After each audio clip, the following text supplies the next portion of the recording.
3 বছর পার হয়ে গেছে অথচ বাচ্চা একটা সেন্টেন্স মেক করতে পারে না। অতিরিক্ত স্ক্রিন টাইমও এক ধরনের ইন্ডিকেটর বা এক ধরনের আগের অ্যালার্ম যে বাচ্চাটার মধ্যে অটিজম থাকতে পারে। তখন কিন্তু ইরিভার্সিবল বা অপূরণীয় ড্যামেজের দিকে আমার বাচ্চাকে আমি নিয়ে যাচ্ছি।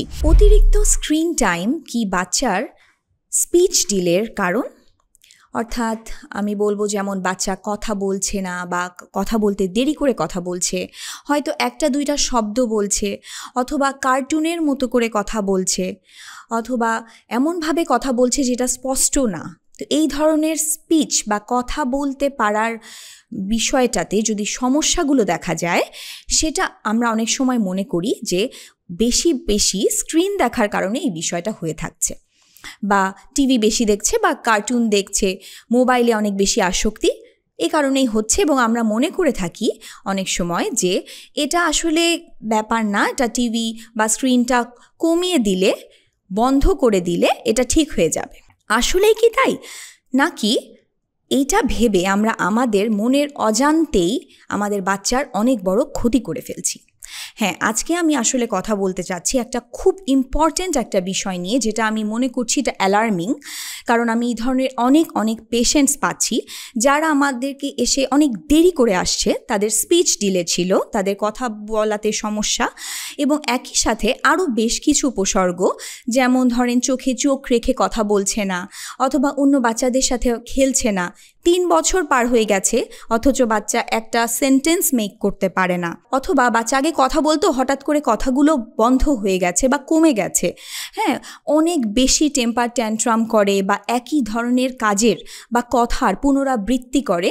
আমি যদি মোটা দাগে বলি যে অটিস্টিক বিহেভিয়ার্স বা অটিজম স্পেকট্রাম ডিসঅর্ডারের কিছু উপসর্গগুলো একসাথে দেখা যাচ্ছে, কিন্তু বাবা মারা মনে করে থাকে যে এটা হয়তো অনেক বেশি ফোন ইউজ করার কারণে, কার্টুন দেখার কারণে আসলে এটা হয়ে গিয়েছে। এই ধারণাটা আসলে এখন প্রচুর পরিমাণে মানুষের মধ্যে রয়ে গিয়েছে। সো এইটা থেকে সমস্যাটা কি? কেন আমি এটা নিয়ে খুবই চিন্তিত?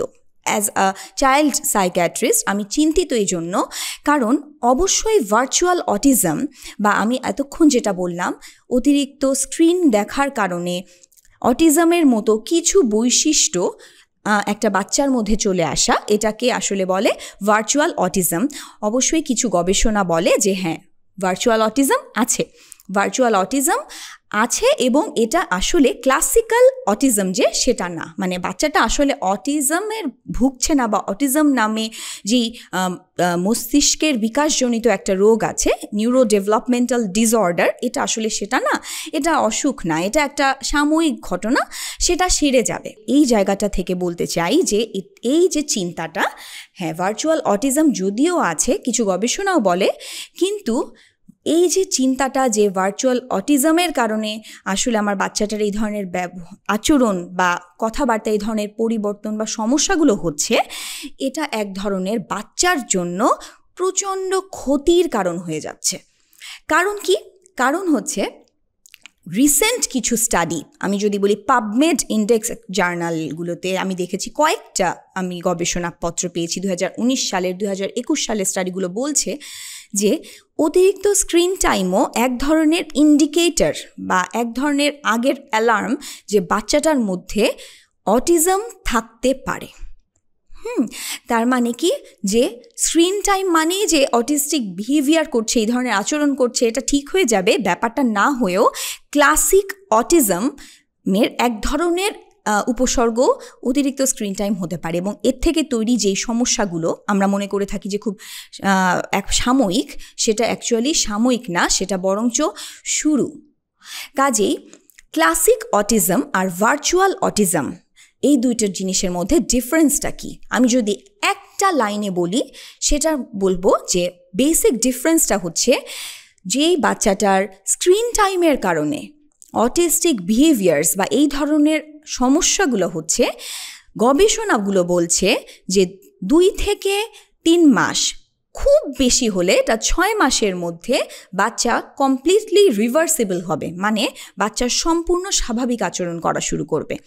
এবং একদম রিসেন্ট স্টাডিগুলো বলছে যে এটা আমরা কতদিন ওয়েট করব একটা বাচ্চা যে হচ্ছে কিছু এই ধরনের আচরণগুলো হচ্ছে, আমি দেখছি বাচ্চা 1 বছরের মধ্যে ও একটা শব্দও বলছে না, অথবা ও 2 বছরের মধ্যে ও 2টা মিনিংফুল শব্দ একসাথে জোড়া লাগিয়ে একটা সেন্টেন্স মেক করে বলছে না, অথবা 3 বছর হয়ে গেছে ও সেন্টেন্স বলতে পারে না, অথবা অস্বাভাবিকভাবে কথা বলে যেটা আসলে সাধারণ না।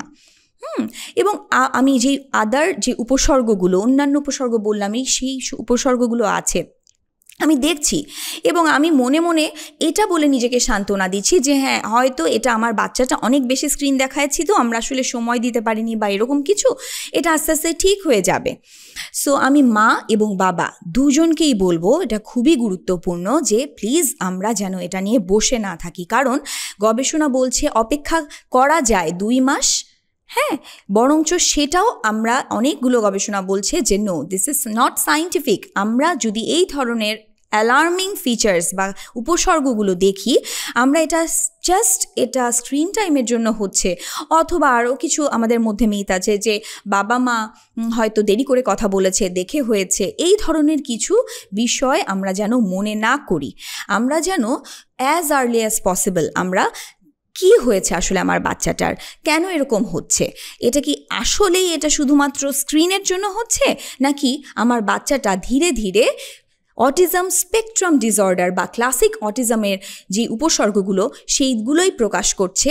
এবং আমি যদি দেরি করে এটার ডায়াগনোসিস করি বা দেরি করে এটা নির্ণয় করি, তাহলে আমার বাচ্চাটাকে যে আমি ক্ষতির মুখে ফেলে দিচ্ছি সেটা যেন আমার মাথায় থাকে। কেন বললাম আসলে, কেন আমি বারবার এই জায়গাটা নিয়ে কথা বলি সবসময় যে আমি ক্ষতির কারণ হয়ে যাচ্ছি, কারণ সব রিসেন্ট স্টাডিগুলো, যেমন 2021 সালের একটা স্টাডি এবং অনেকগুলো স্টাডি বলছে যে একটা বাচ্চার যদি 0 থেকে 5 বছরের মধ্যে এই সময়টায় বাচ্চাদেরকে নিউরোপ্লাস্টিসিটি থাকে, বাচ্চাদের ব্রেইনে যে কোনো একটা কিছু শেখানো হলে ওরা অ্যাডাপ্ট করতে পারে বা জিনিসটাকে নিতে পারে খুব ভালো।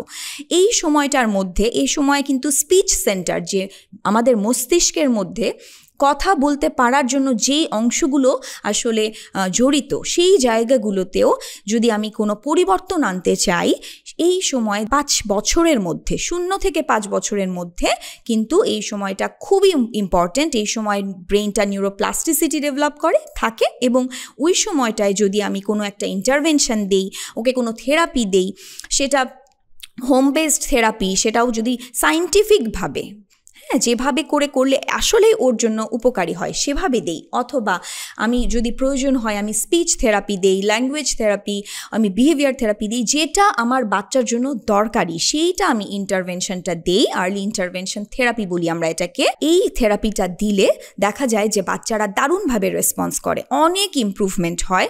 কিন্তু যদি আমরা দেরি করে ফেলি, যত আমরা দেরি করব, বাচ্চাদের ব্রেন তো আর ডেভেলপমেন্ট বা বৃদ্ধি পাওয়াটা তো আর বসে থাকবে না, যত দিন গড়াতে থাকবে তত আমার বাচ্চাটার এই জিনিসগুলো শিখালে অ্যাডাপ্ট করার ক্ষমতাটা ওর কমতে থাকবে।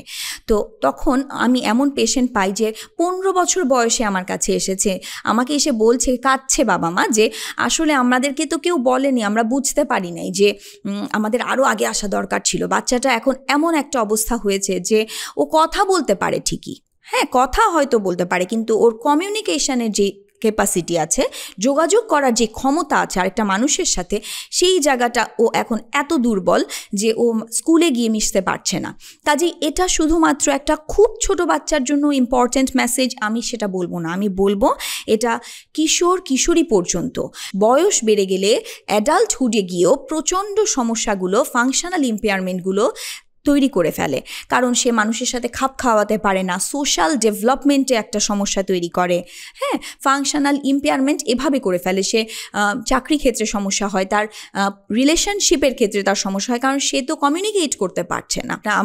আপনাদের প্রতি একটা অ্যাডভাইস হলো, আপনারা যদি দেখেন যত বেশি দ্রুত দেখবেন যে হ্যাঁ কিছু আর্লি ম্যানিফেস্টেশন বা আমরা বলি রেড অ্যালার্ম সাইন, এই ধরনের সমস্যাগুলো আমরা যেন মনকে এটা বলে সান্ত্বনা দিয়ে না রাখি যে না এটা তো একটা টিভি বা কার্টুন দেখার কারণে হয়েছে, থাক এটা ঠিক হয়ে যাবে। এটা ভাবতে থাকলে একটা দিন করে আমার বাচ্চার কিন্তু দিনগুলো শেষ হয়ে যাচ্ছে, ফুরিয়ে যাচ্ছে, এবং তখন কিন্তু ইরিভার্সিবল বা অপূরণীয় ড্যামেজের দিকে আমার বাচ্চাকে আমি নিয়ে যাচ্ছি।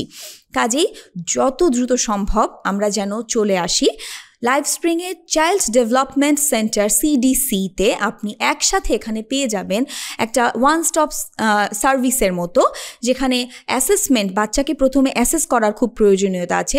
জাস্ট আমার বাচ্চা দেরিতে কথা বলছে দেখে আমি ওকে স্পিচ থেরাপি দেওয়া শুরু করে দিলাম, এটাও আসলে যেমন ঠিক না, তেমনই আমি আমার নিজের মতো করে আমি ওকে আরেকটা স্কুলে দিয়ে দিলাম, হ্যাঁ আমি ডে কেয়ারে দিয়ে দিলাম। আমি যেন এই ধরনের সায়েন্টিফিক আমি একটা স্টেপ নেই।